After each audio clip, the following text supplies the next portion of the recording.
Hello. How's it Ah, going, Internet? We're back. We're on the Internet. okay. We are better people because of what we just did. We listened to the new album by Poppy, but we'll get to that in a second. What? I said we'll You get you to that. might have you might have clipped a little bit. Are you okay? I'm okay. Okay, good. Are you okay? I I've was reached. worried. I've been worried about you. I've been worried. I've been worried. I've interrupted the continuum. All right, what's your name? I listened to the John Mayer album Continuum. That's good. It's pretty good. What's your name? Terrence. I'm Terrence. as I'm as prickly as you can get without being a porcupine. We are D-minus chats, and we are back with an album. And this time, it's an album on the internet. This is sign language. It means the internet. And we are going to review the internet personified today. We're going to make the leap. We're going to interview. We're not going to interview anyone. What? We're going to review Poppy, that also known as That Poppy. Brian, who's Poppy? Well, she is an internet figurine, as it were, a figurehead on the. She is a presence. She's a personality on the internet that, by and large, I have found is very sugary bubblegum pop teen culture satire. Am I right? That's pretty true. That's pretty true. She has a weird like cult of personality thing going on for like it's self-aware, nearly like ironic amalgamation of all things that are like simultaneously the internet and all things that make people invested in the internet, which is very, she knows who she's catering to, and yet people like it anyway. People like that openness because they find it entertaining and amusing, and also people like to, like laugh at themselves for being internet sluts, and that to me is what Poppy seems to be. There's this whole backstory about who Poppy is that I have never really dug too deeply into. Something about, like there being this like cult of Poppy, and she wants to like be the master of whatever. Like, I mean, I don't really know. I'm just here for the tunes. You feel me? And so if she's a very interesting internet icon. So if you are interested at all in figuring out who this mysterious Poppy figure is, she has a million videos on her channel, and also there's a lot of people trying to explain who Poppy is. So if you want to go on YouTube and check it out, I'd recommend it because it's an interesting story for what I know, but I'm not your source of information. So she released a new album after releasing two albums, one an EP called Bubble Bath, the second being an ambient project. She's called 333 or 336 or something, which is theoretically an ambient project that proceeds for people who bought the album go to people who suffer from sleep apnea and something like that. I don't exactly know the whole story, but I've heard both. I quite enjoyed them, and she released a new album called Poppy.Computer, which is her first full-length pop album. And Brian, what did you think of it? Oh man, it was awesome. It was so good. um, I mean, yeah, the hooks are fantastic. The synth textures are great. So what Wait. happened? What did you listen to today? Oh my god, what did I listen to today? Oh You, my god, we forgot that. you want me to go first? Just buy you some time. Well, I'm ready to go, so Well, I'll buy well, you some great. time. You buy me some time. Oh, I'm all ready. Then you go first. Then okay. All right, fine. I'm sorry, internet. We made a flub. We flubbed a boo boo. We made a flubbing boo boo mistake, and I'm sorry. Dire Uh, error. dire error, diuretic. I listened to quite the interesting album by a vocal group called Sequentia, and they performed a large amount of, I think, 17 different unique songs by Hildegard von Bingen, who is this old medieval chant composer, and it was encapsulated in this album, Canticles of Ecstasy. Oh my God. Yeah, and it's just a large number of very interesting chant pieces, also accompanied by some droning string instruments, and it came out to be really, really nicely, really nice, smooth chant. I think I'm pretty sure it's Gregorian. Largely, I think it's largely, I think some of it's polyphonic, but I think a lot of it also is monophonic, which makes for an interesting array of just purely melodic lines, which go very smoothly. It's very flowy. The sort of texture that a lot of older chant composers try to get is that flowiness without seeming like the bars are chopped to be like certain phrases. It all flows very nice and is very smooth, especially with that drum going in the background. Makes it all seem to be this one longer hypnotic piece, which is composed like masterfully. It has an amazing flowy texture to it, and I really appreciate it. And if you're at all interested in chants or anything like that, Hildegard von Bingen is a fantastic composer. That's cool. Well, I did it. I did it, Greg. Greg, What'd you do? The internet, both of you, it happened. I found my favorite rock album of all time. Oh my God. This is it. Greg, this is it. I thought it was like the Beatles or something. I love the Beatles. They're my favorite band. This is my favorite rock album of all time. Oh my fucking God. I want to help you. Uh-oh. It's a band called Lion Eyes. The album Nuclear Soul, which is their first full-length released this year.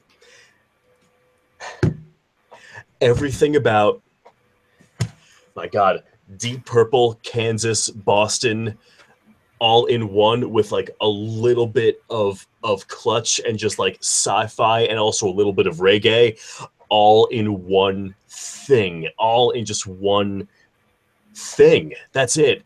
And it has like sci-fi lyrics, and it's so dynamic, and the ballads are also dynamic, and it's emotional, and it's cinematic and theatrical at times, but it's also really raw.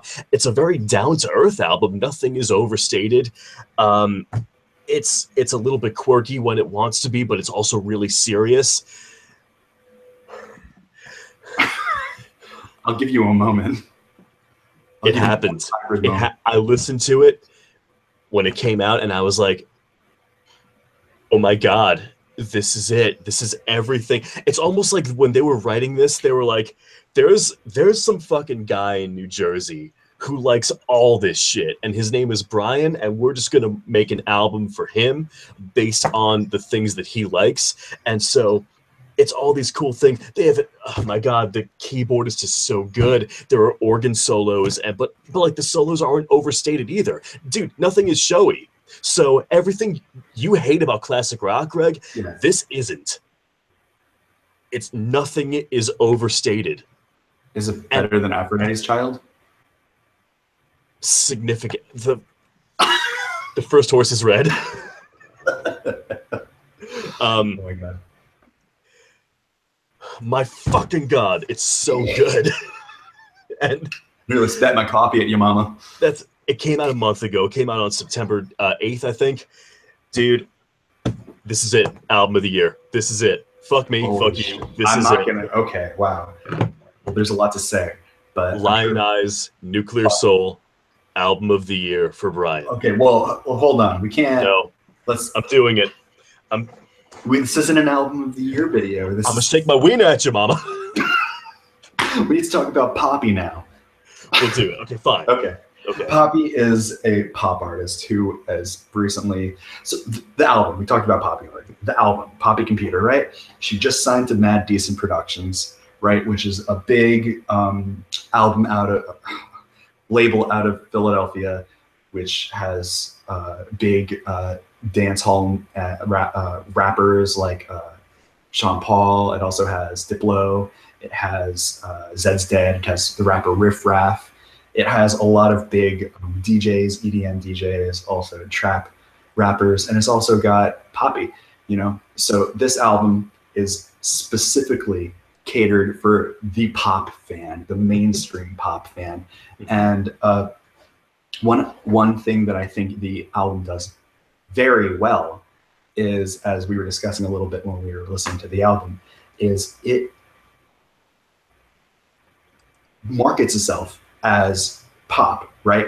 You know, it is a through and through a pop album, which is, you know, like kind of like her entire thing. They had to have a song at the end called Pop Music, which is disappointingly not a cover of M's pop music. She doesn't boogie with a suitcase, with a suitcase, with a shoe shine, with a Seuss. She doesn't, but she does like Dr. Seuss. That's her style. That's right. Yes. That's right. In the song Pop Music, she does talk about pop music. Pop music talk about. Shooby dooby doo. I want to dedicate it. I want to celebrate it. And so this is a pop album. And I was saying to Brian a little bit that I think this sort of album is very much an album that would appeal to a lot of mainstream pop fans. I think that like some of the songs on this album very easily could go on the radio. You know, songs, hold on, let me pull up the track listing. Songs like fucking Computer Boy, right? I mean, like that's the sort of thing you could hear on the radio. There were a lot of songs that maybe are a little too out there, like noticeably My Microphone or like Interweb, I think might be a little strange to hear on the radio. But overall, you know, I think that this is something that your average pop fan could get behind. They had a lot of loud, blaring, bright synths, especially on the first maybe 3 tracks. Yeah. There were a lot of, it's very synthy, and it could, you know, occasionally does kind of dial that back, especially in the last song, Pop Music. It's very, you know, stripped down and minimal. But overall, a very pop-oriented album. I think the album's constructed really well in the sense of track order, and so the first 4 or 5 songs are really like very in your face with everything it is. So like the synths and the textures, they're a little more harsh, but still like so melodic though. And so it really does a great job in capturing you. And then middle of the album, interweb, like a fisher meb, or a spider meb, or a swagnon pen, a phenon hen. I'm so sorry. She's the one who made that pun. Blame her, all right? Man, I fucking had it with. Okay, so I think that the middle chunk of the album and towards the end, for me, I think starting with Moshi Moshi, which is track 5, and then going through Interweb, you've got some like content there that's so excellent. But you're a little bit dialed back, and now you're kind of in that groove, and then you're really kind of minimalistic toward the end with the song Pop Music, which is acoustic and it's really broken down. So that's the layout of the album, and I'm really into that. But it's great. I mean, I can go on and on about the synth textures. I'm not going to, because that's fucking boring to talk about. But I think it's so ear-catching and infectious. I love it. I mean, this isn't going to be necessarily about the textures themselves, but I do think it would be interesting to discuss where they get their influences from texture, because like the entire time, pretty much, I mean, like you could, especially on like the first and second track, it's very clear that, and even some of the later tracks, like on Computer Boy or Fuzzy, you could very much hear that these are songs that do have the sort of edge that kind of like go for a contemporary pop sort of thing, like maybe like what you said is like if you take a bunch of maybe older acts and throw them into the Disney Channel and make it something like almost like a Selena Gomez, you know, I think it would work out very well. But additionally, it doesn't restrain itself to that. You know, I think that one of the things that compares some of the textures on the first half of the album was like the bright synths you get on like churches, but also I heard a lot of melodic lines that sounded like New Order, like a bunch of them. And I think that that was maybe, and you said Depeche Mode at some point. And I think there was a big, the composer of this album, I forget his name, he very much probably kind of like almost took a bunch of these pop influences and blended them together into this synthesis, pardon my pun, of like different pop musics. It's almost like not just one pop, it's almost like a, but it's like a jambalaya of pop musics. Jambalaya. It's like Disney jambalaya, if you will. Okay. What do you think? Well, I have a question for you in response to that. Do you think, is this characteristic of J-pop but Americanized? You know, J-pop and K-pop are not genres I listen to often, so I only like have a minimal experience with it. Not really. I don't really. That's not something that really came by me. Honestly, if you're asking that because it has that like those nods to like Japanese culture, like I'm Moshi Not Moshi. particularly. No, it's more just like the outward fun of. Not really. Yeah. You know, I think maybe on some of it does have like influence of like the outward funness. I would say is more in line with something like the electronic side of like Katy Perry or Avril Lavigne or something like that. Like in the more contemporary work, I know like in the early 2000s, both those artists had more like modern rock instrumentation, but you know, as time went on, like shit like Prism and fucking Dark Horse, terrible. Like it's like that, but like composed far better. Yeah. Yeah. Let's talk about some of the songs. Okay. Do you have standouts? Because I do, but you go first. Absolutely.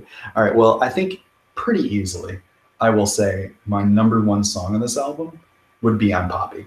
I think I'm Poppy is, yeah, I do think I'm Poppy is the coolest song because it takes, to me, the best elements of what she does throughout the album. She has like really fun, dancey synths. She has great lyrics that really catch you. She has great rhythms, has great melodies. You know, I just really think that I'm Poppy is a fantastic sampling. It's a platter. It's a smorgasbord of that sounds like a Swedish word. I bet that's a Swedish word. I'd say so. Of what she does throughout the album. I think I'm Poppy really, because that speaks to me a lot of the stuff that she was doing on Bubble Bath, which I think is a great few songs of her work. So that's definitely my number one standout. But I mean, she has some really a lot of good other ones. Like I thought My Style was great. I thought Computer Boy was really good, and I thought Intro Boy was really good. Those are probably my standouts. But not to take anything away from Let's Make a Video and Bleach Blonde Baby. I thought those were also really good. Nice. The song I'm Poppy, the opener, that's probably my second favorite for the same reasons. My first favorite, I love My Style so much. Yeah. That's such a great song. It's got this groove and it's funky and the lyrics are just quirky and it's cool. It's really, really cool. Second is I'm Poppy. My standouts, I loved Bleach Blonde Baby. Moshi Moshi was fun. Interweb, I really enjoyed. It was kind of darker. I know you didn't like it, but I liked My Microphone because it was so out there.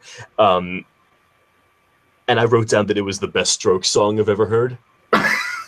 Because I don't like the Strokes. It might be the best Strokes song. I might tend to agree with you, to be honest. That being said, I didn't like My Microphone. Yeah. It's also the best Block Party song I've ever heard. Fucking God.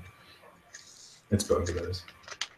But yeah, Um, no, I mean, that's, if I can speak about my microphone for a second, I think one of the reasons that it tended to get be a little weaker on, in my opinion, is that one of the things that this album suffered from, to its large detriment, I think, is it didn't transition well.